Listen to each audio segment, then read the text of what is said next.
সকলের জন্য একটু অন্য ধরনের কবিতা নিয়ে আজকে এলাম।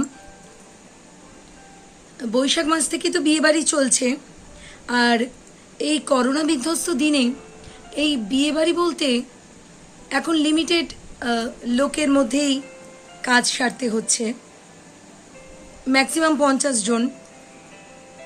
তো সেই নিয়েই একটা মজাদার কবিতা কিশোর কবি সুকান্ত ভট্টাচার্যের বিয়ে বাড়ির মজা।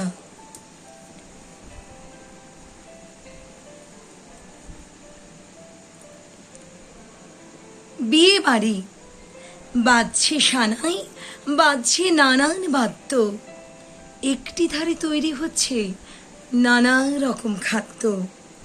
হইচই আর চেঁচামেচি, আসছে লুচির গন্ধ, আলোয় আলোয় খুশি সবাই, কান্নাকাটি বন্ধ।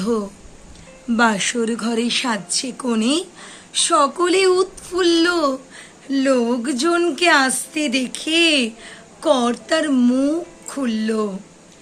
আসুন আসুন বসুন সবাই, আজকে হলাম ধন্য, যৎ সামান্য এই আয়োজন আপনাদেরই জন্য।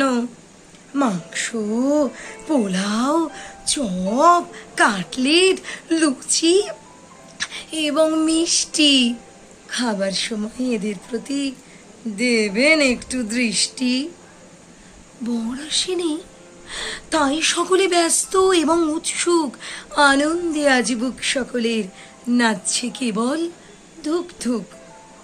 উলু দিতে তৈরি সবাই, শাঁখ হাতে সব প্রস্তুত, সময় চলে যাচ্ছে বলে মনটা করছে খুঁত খুঁত। হুলু দিতে তৈরি সবাই, শাঁখ হাতে সব প্রস্তুত, সময় চলে যাচ্ছে বলে মনটা করছে খুঁত খুঁত। ভাবছে সবাই কেমন করে বরকে করবে জব্দ। হঠাৎ পাওয়া গেল পথের মোড়ে গাড়ির শব্দ। হলুদ ধ্বনি উঠল মেতেই, শাঁখ বাজলো জোরে, বরকে সবাই এগিয়ে নিতে গেল পথের মোড়ে। কোথায় বরের সাজসজ্জা, কোথায় ফুলের মালা? সবাই হঠাৎ চেঁচিয়ে বলে, পালা পালা পালা। সবাই হঠাৎ চেঁচিয়ে ওঠে, পালা পালা পালা।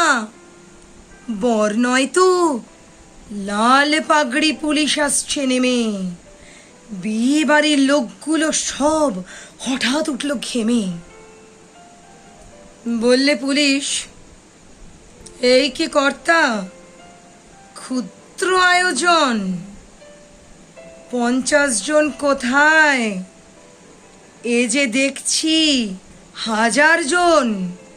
এমনি করে চাল নষ্ট দুর্ভিক্ষের কালে। থানায় চলো, কাজ কি এখন এইখানে গোলমালে? কর্তা হলেন কাঁদো কাঁদো, চোখেতে জল আসে, গেটের পাশে জড়ো হওয়া কাঙালিরা হাসে। কর্তা হলেন কাঁদো কাঁদো, চোখেতে জল আসে, গেটের পাশে জড়ো হওয়া কাঙালিরা হাসে। সত্যি এত বছর আগে কিশোর কবি সুকান্ত ভট্টাচার্যের লেখা এই যে একটি অপূর্ব সুন্দর কবিতা আজকেও বর্তমানে দাঁড়িয়ে খুব প্রাসঙ্গিক।